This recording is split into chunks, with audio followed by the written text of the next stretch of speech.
اللهم صل وسلم على محمد وعلى اله وصحبه اجمعين. ازيكم احلى متابعين في الدنيا؟ عاملين ايه؟ اتمنى يا رب تكونوا بالف خير. النهارده رجعت لكم بفيديو جديد، وصفه جديده من مطبخ ام احمد. هنعمل فيه نوع سمك زي ما احنا شايفين بالشكل ده، طالع ما شاء الله شكله حلو جدا، وفي نفس الوقت كان طعمه اجمل واجمل. تابعي معايا الفيديو للاخر وانا اقولك ايه نوع السمك ده. مبدئيا لو انت اول مره تشوفيني في القناه، يا ريت تشتركي فيها وتفعلي الجرس عشان يوصل لكم كل جديد. ولو انتي عجبك الفيديو ما تنسينيش بلايك وكومنت حلو منكم. ويا ريت لو انتوا عجبكم الفيديو فعلا لايكات كتير جدا عشان يوصل لاكبر عدد ممكن. نوع السمك ده اسمه البسارية، احنا بنسميه كده عندنا، انا مش عارفة كل بلد على حسب ما بتسميه. احنا بنسميه البسارية، وده بيكون شكلها صغير اوي زي ما احنا شايفين كده. طبعا انا جبته نضفته كويس جدا، شلت الراس والبطن بتاعته ونضفته زي ما احنا شايفين كده. هتستصغري حجمه وهتقولي ايه ده شكله صغير قوي، انا هقعد اتعب نفسي واجيب السمك الصغير ده ومش عارف ايه. لا بالعكس، على فكرة ده فوائده كبيرة جدا جدا، وفي نفس الوقت طعمه بيكون حلو. فاحنا للاسف بنهمله رغم ان هو له فوائد كتير كبيرة. اولا انا هجيب التتبيلة بتاعته، طبعا زي ما احنا متعودين بنجيب توم وفلفل اخضر سواء حامي او بارد. وزي ما عودتكم طبعا انا ما بضيفش اكتر من الكزبرة والكمون في توابل او في تتبيلة السمك عشان خاطر تحسي بطعم السمك. فهبتدي اضيف الملح والكمون والكزبرة الناشفة زي ما احنا شايفين كده. في الوقت ده انا كنت بجيب معلقة افضي بيها.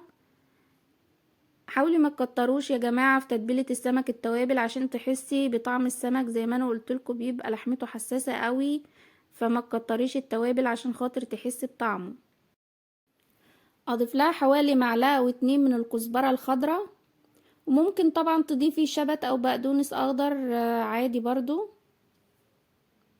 ابتدي افرمهم ناعم كويس جدا بالشكل ده، انا عايزاها ناعمة مش خشنة زي ما احنا شايفين كده. اعصر عليها ليمونة كبيرة. وزي ما عودتكم انا ما بحطش خل على تتبيلة السمك عشان خاطر السمك زي ما قلتلكوا لحمته حساسة جدا، ما يغيرش معايا من طعم السمك. فبكتفي بالليمونة اللي انا حطيتها. اقلبهم معايا بالشكل ده. هضيف للتتبيلة دي حوالي معلقتين اتنين او تلاتة من المية عشان خاطر طبعا السمك صغير جدا، فتساعدني وانا بقلبه كده ان يتبل كويس، وبالتالي ما ينهريش مني لان السمك زي ما احنا شايفين صغير قوي.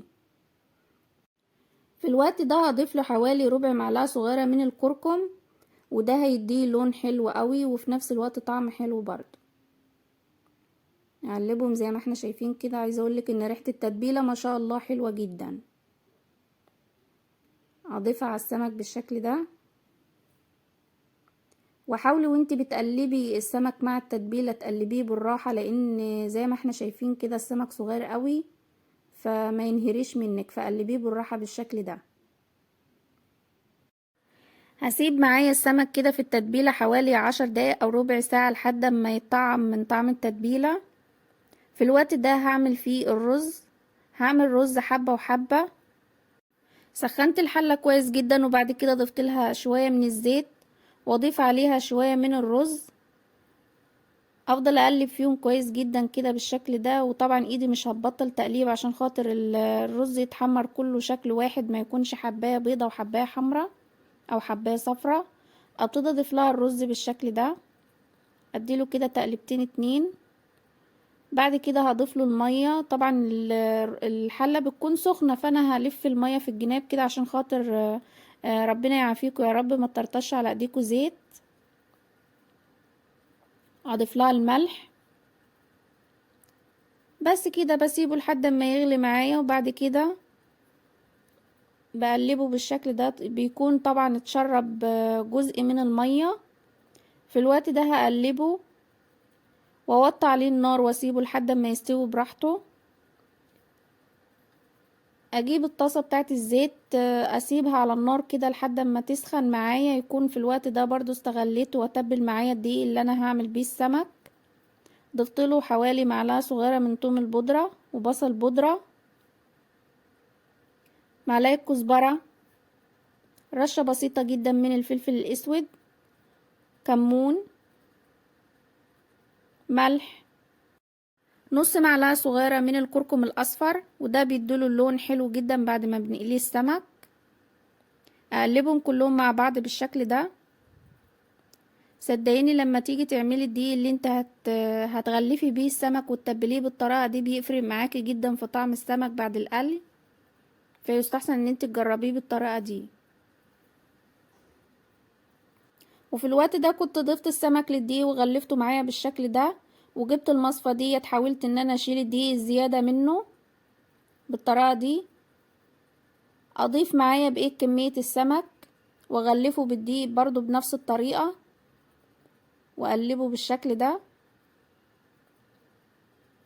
وبرضو اجيب المصفى ديت اشيل منه الدقيق الزيادة عشان خاطر ما ينحرقش معايا في الزيت. هيطلع معاكي بالشكل ده. في الوقت ده كان الزيت سخن معايا، والرز هنا كمان كان استوى معايا. طفيت عليه النار. احط نص كمية السمكة اقليها كده في الزيت. عايزة اقولك ان ما باخدش اكتر من 10 دقايق في الزيت. عايزة اقولك ان ما شاء الله برضو ريحته حلوة جدا وكان طعمه اجمل واجمل. اتمنى فعلا ان انت تجربيه، وصفة فعلا تستحق التجربة. هيطلع معاكي بالشكل اللي احنا شايفينه ده، مقرمش وحلو.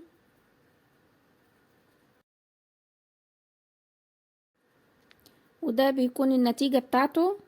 صدقيني نتيجة فعلا تستحق التجربة. واللون الاصفر ده عشان احنا ضايفين له كركم على الدقيق. اضيف بقى كمية السمك كده للزيت، واحاول ان انا اديله التقليبة دي عشان افكك السمك من بعضه ما يكونش لازق، تبقى كل واحدة منفصلة عن التانية بالطريقة دي. وفي خلال نص ساعة او ساعة بالكتير اوي بتكوني خلصتي غداكي. هي فعلا وصفة ما بتاخدش معاكي وقت، وفي نفس الوقت طعمها حلو جدا. تستحقي فعلا التجربة. اتمنى الفيديو يكون عجبكم. لو عجبكم ما تنسونيش بلايك وكومنت حلو منكم، وخصوصا لايكات كتير جدا على الفيديو عشان يوصل لاكبر عدد ممكن. ويا ريت لو انتوا اول مرة تشوفوني تشتركوا في القناة وتفعلوا الجرس عشان يوصل لكم كل جديد. شكل السمك ما شاء الله شكله حلو قوي، وطالع معايا مقرمش بالشكل ده. وعملت جنب منه صينية بطاطس في الفرن، بتطلع شكلها حلو او بتليق معاكي جنب اي نوع سمك انت بتعمليه. هنزل لكم فيديو عنها. وزي ما عودتكم السلام بيكون حسن الختام، والسلام عليكم ورحمة الله وبركاته.